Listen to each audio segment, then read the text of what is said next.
Hi there. Hi, it's Vicky from Farthing's Dry Cleaners. And Laurence here. So we're going to talk to you about fake leather. Or pleather. How can you clean?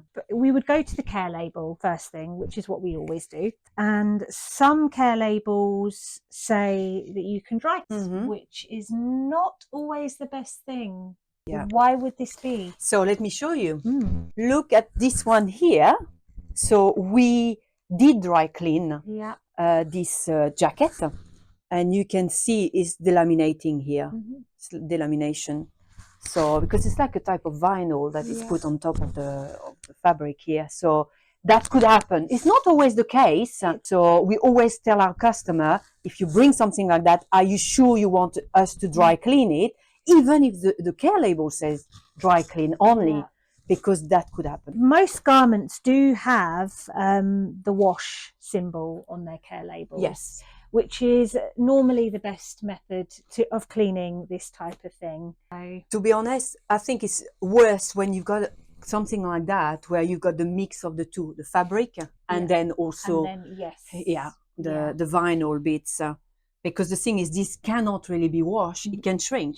So then you've got the risk, okay, do I dry clean it and I take the risk that can peel, and then you're never going to be able to use the jacket again.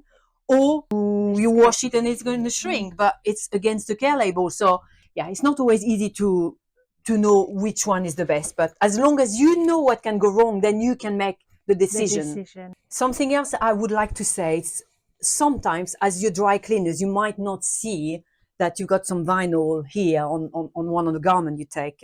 So if it was a new garment that you just bought from the store, I would really go back to the manufacturer, go back where you bought the jacket from, for example, tell them that it's been dry cleaned, we followed the care label, or the dry cleaners followed the care label, and then they would have to take it from there. So it's not really always the dry cleaner's fault that this happened, because you can't always see, and sometimes it's inside as well. Sometimes it's under the collar. Yes. Little line above the pocket. Yes. So it's not always extremely visible for the dry cleaners. So yes, but your dry cleaners would help you with a letter, just to go back to the manufacturer or the shop you bought it from, and then they can go to the manufacturer. Thank you. We hope this has helped you, and thank you again for coming to our channel, and we'll hope to see you soon again. Yes. Bye. Thank you. Bye. Bye.